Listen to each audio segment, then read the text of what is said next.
नमस्कार, मैं अतुल ठाकुर आप सभी का एक और फिर से अपने चैनल में हार्दिक स्वागत करता हूं। आज के इस वीडियो में हम करेंगे हिंदी साहित्य भक्ति काल भाग 10, जिसमें कि हमारे टॉप 25 मोस्ट इम्पोर्टेंट क्वेश्चन होने वाले हैं इस वीडियो में, जो कि LT TGT PGT Hindi set, UGC net JRF diet, KVS NVS GDC GIC DSS SB RPSC ETC सभी परीक्षाओं के लिए उपयोगी सिद्ध होगी। तो चलिए शुरू करते हैं आज की इस वीडियो को। हिंदी साहित्य भक्ति काल भाग 10।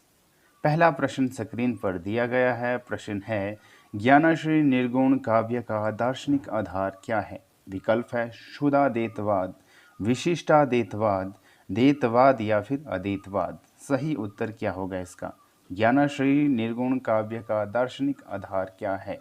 तो सही उत्तर रहेगा इसका विकल्प डी, यानी कि अद्वैतवाद जो है ज्ञानाश्रय निर्गुण काव्य का दार्शनिक आधार है। D is correct answer. अगला प्रश्न है प्रश्न नंबर 2। रैदास किस धारा एवं शाखा के कवि थे? विकल्प है सगुण धारा कृष्ण भक्ति शाखा, निर्गुण धारा ज्ञानाश्रय शाखा, निर्गुण धारा प्रेमाश्रय शाखा या फिर सगुण धारा राम भक्ति शाखा। सही उत्तर क्या होगा? रैदास किस धारा एवं शाखा के कवि थे? तो सही उत्तर रहेगा इसका विकल्प नंबर बी, यानी कि निर्गुण धारा ज्ञानाश्रय शाखा जो है रैदास किस धारा एवं शाखा के कवि थे? तो वे थे निर्गुण धारा एवं ज्ञानाश्रय शाखा के कवि। बी इसका सही आंसर होगा। अगला प्रश्न है प्रश्न नंबर 3। जाके कुडुम्ब सब डोर डोबत, फिर ही अजहु वनारसी आसपासा, आचार सहित विप्र करही डडउती तिन तने रविदास दासानुदासा। इन काव्य पंक्तियों में किन भावों की अभिव्यंजना हुई है? विकल्प है लोह व्यवहार, वर्ण व्यवस्था, विनय या फिर गर्वोक्ति। सही उत्तर क्या होगा? विकल्प दिए गए हैं ABCD। सही उत्तर बताइए। तो सही उत्तर रहेगा इसका जो रहता है वो है बी, यानी कि ABC। ए कौन है? लोक व्यवहार, दूसरा कौन है? बी वर्ण व्यवस्था, और तीसरा है विनय, यानी कि ABC जो है इसका सही उत्तर होगा। जो विकल्प नंबर जो बी रहता है ये इसका करेक्ट आंसर होगा, यानी ABC, A, B और C। अगला प्रश्न है प्रश्न नंबर 4। निम्नलिखित कृतियों को उनके रचनाकारों के साथ सुमेलित कीजिए। सुमेलित करना है सूची 1 को सूची 2 के साथ। तो पहले का जपूजी जो रहता है, जपूजी का होगा यहाँ पे जो है गुरु नानक देव, और रस मंजरी का रहेगा इसमें नंदास, वर्वे नायिका भेद का रहेगा रहीम, और वैराग्य संदीपनी का रहेगा जो है तुलसीदास। तो इस तरह से इसका आंसर होना है। अगला प्रश्न है प्रश्न नंबर 5। कबीरदास को मानवतावादी कवि क्यों कहा जाता है? विकल्प है वे मानव थे, वे मानव के बीच नहीं रहते थे, उन्होंने मानव मानव में भेद न करते हुए सबके उत्थान की बातें की, या फिर मानव की पीड़ा की परवाह नहीं की। NVS TGT हिंदी 2016 की परीक्षा में पूछा गया था यह क्वेश्चन, मोस्ट इम्पोर्टेंट क्वेश्चन बनता है। कबीरदास को मानवतावादी कवि क्यों कहा जाता है? तो सही उत्तर रहेगा इसका जो है उन्होंने मानव में भेद न करते हुए सबके उत्थान की बातें की, यानी कि सी इसका सही आंसर होगा। कबीरदास को मानवतावादी कवि क्यों कहा जाता है? क्योंकि उन्होंने मानव में भेद न करते हुए सबके उत्थान की बातें की। अगला प्रश्न है प्रश्न नंबर 6। वेरी इंपॉर्टेंट क्वेश्चन है।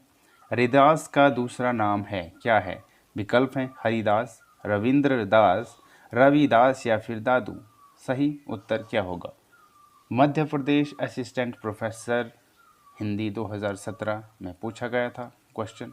रैदास का दूसरा नाम है क्या है? रैदास का दूसरा नाम, तो रैदास का दूसरा नाम रहेगा जो है रविदास, यानी कि सी इसका सही आंसर होगा। अगला प्रश्न है प्रश्न नंबर 7।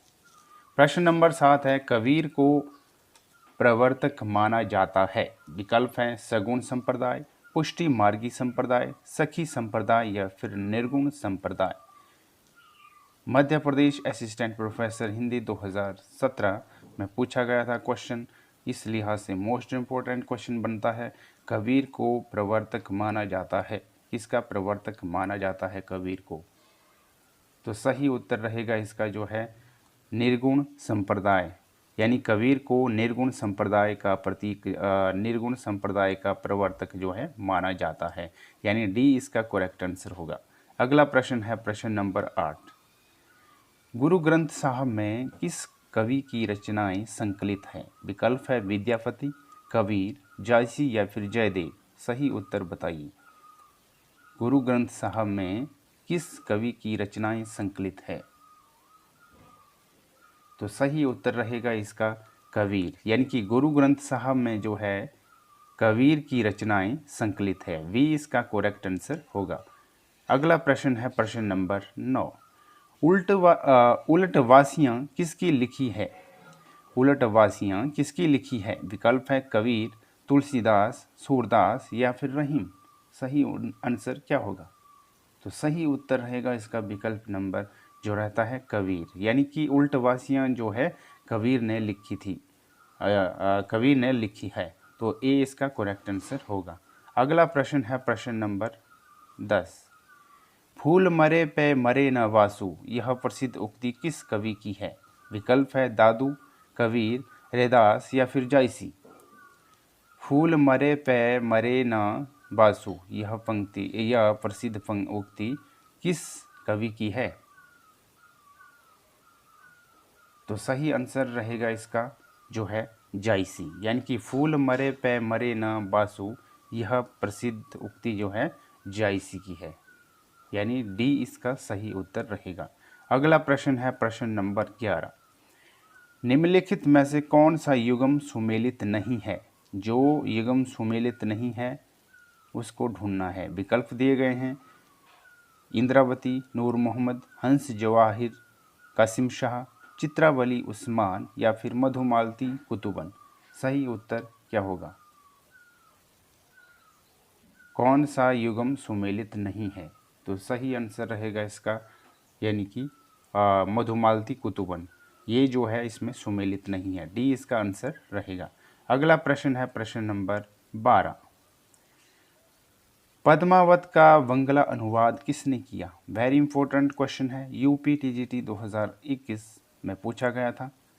विकल्प हैं मगन ठाकुर, आलो जाला, नसरुद्दीन हुसैन या फिर शुजाउद्दौला। सही उत्तर क्या है? पद्मावत का बंगला अनुवाद किसने किया था? तो सही उत्तर रहेगा इसका जो है आलो उजाला ने जो है पद्मावत का बंगला अनुवाद किया था, यानी वी इसका सही आंसर होगा। अगला प्रश्न है प्रश्न नंबर 13। उदधि आई तेई वंधन किन्हा, इति दसमात अमर पद लिन्हा। पंक्तियों के रचनाकार हैं कुतुबन, तुलसी, जायसी या फिर सूरदास। उदधि आई तेई वंधन किन्हा, इति दसमात अमर पद लीन्हा। पंक्ति के रचनाकार है, कौन है इसकी पंक्ति के रचनाकार? तो सही उत्तर रहेगा इसका जो है जायसी। जायसी की पंक्ति जो रहती है उदधि आई तेई वंधन किन्हा, इति दसमात अमर पद लीन्हा, ये जो है जायसी की पंक्ति रहती है, इसके जायसी इसके रचनाकार रहते हैं। अगला प्रश्न है प्रश्न नंबर 14। नागमती वियोग खंड से संबंधित सही तथ्य है। सही तथ्य कौन से हैं? विकल्प है यह बारहमासा शैली में लिखा गया है, बारहमासा की शुरुआत जायसी ने की, जायसी ने जेठ आषाढ़ी नामक 13वें महीने का उल्लेख किया है, नागमती के आंसुओं से सारी सृष्टि भीगी हुई जान। तो ये जो है नीचे दिए गए विकल्पों में से सही उत्तर का चयन कीजिए। क्या होगा सही उत्तर? ए, बी, सी या फिर डी।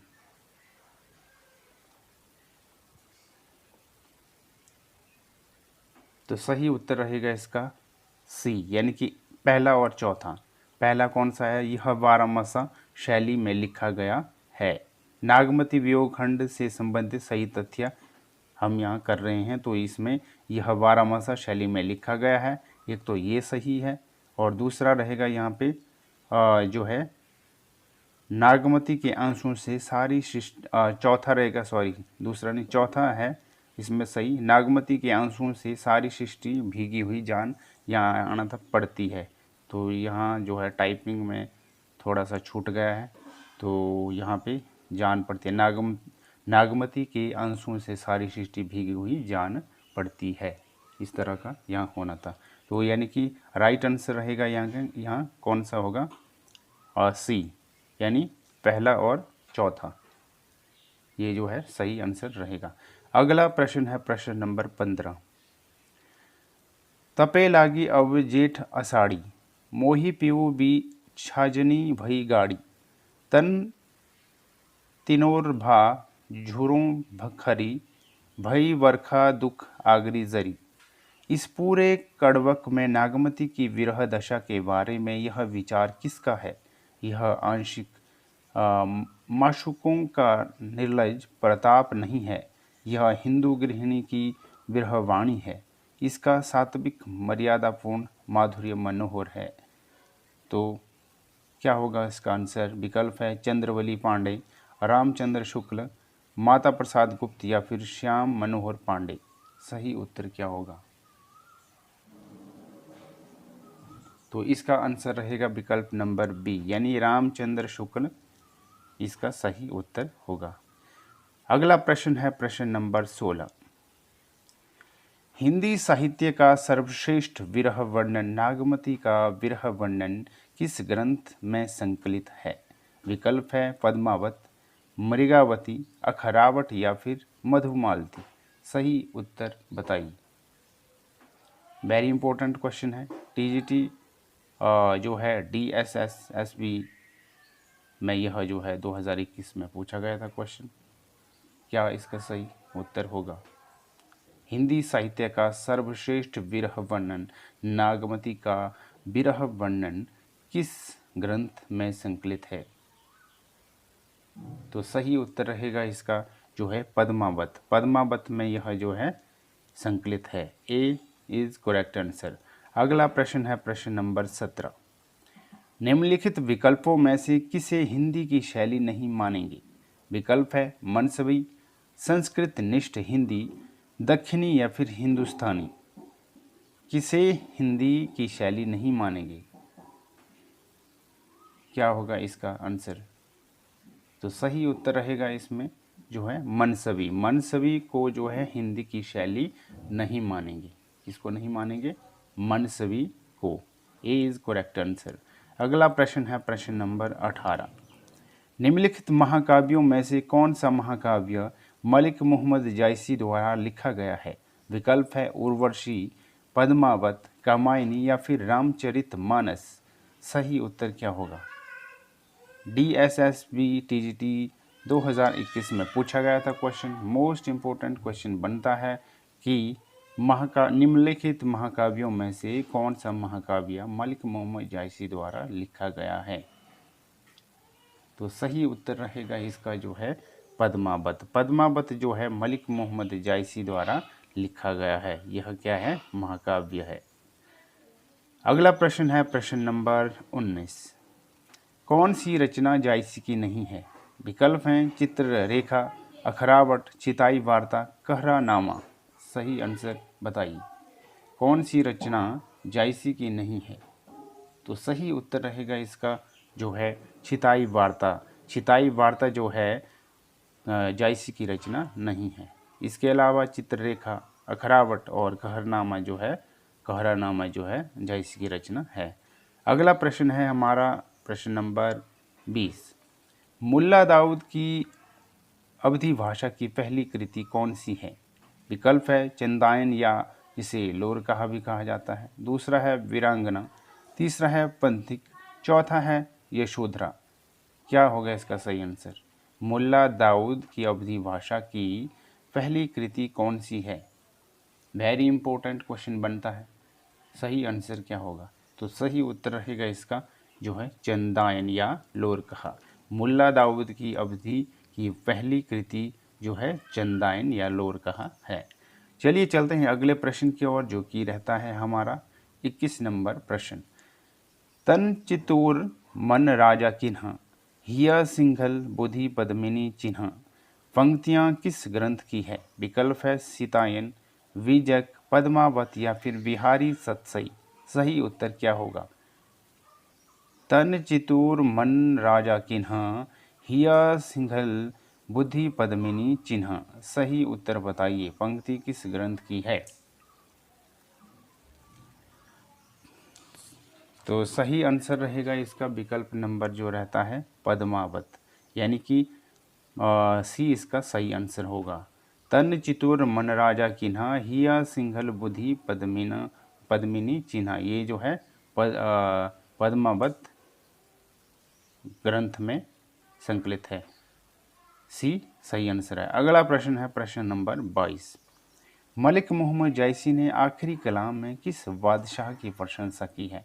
वेरी इंपॉर्टेंट क्वेश्चन बनता है, 2021 में पूछा गया था क्वेश्चन। विकल्प हैं बाबर, शाहजहां, शाहजहां या फिर हुमायूं या फिर अकबर। सही उत्तर क्या होगा? मलिक मोहम्मद जैसी ने आखिरी कलाम में किस बादशाह की प्रशंसा की?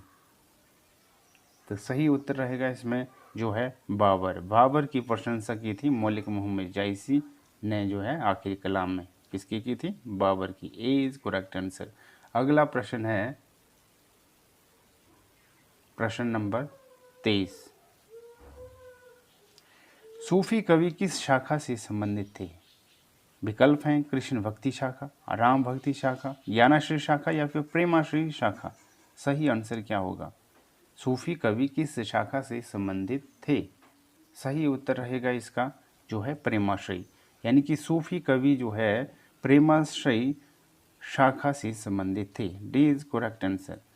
चलिए चलते हैं अगले प्रश्न की ओर, जो कि रहता है आज की इस वीडियो का सेकंड लास्ट प्रश्न। निम्नलिखित में से कौन सा कवि सगुण भक्ति धारा का कवि नहीं है? कौन सा कवि सगुण भक्ति धारा का कवि नहीं है? विकल्प हैं सूरदास, कुतुबन, रसखान या फिर नंददास। सही उत्तर रहेगा इसका जो है कुतुबन। कौन सा कवि सगुण भक्ति धारा का कवि नहीं है? तो कुतुबन जो है भक्ति धारा का कवि नहीं है, सगुण भक्ति धारा का। चलिए चलते हैं आज की इस आखिरी प्रश्न की ओर। इस वीडियो का जो रहता है लास्ट प्रश्न, अंतिम प्रश्न है 25 नंबर। जायसी के पद्मावत में पद्मावती कहाँ की राजकुमारी थी?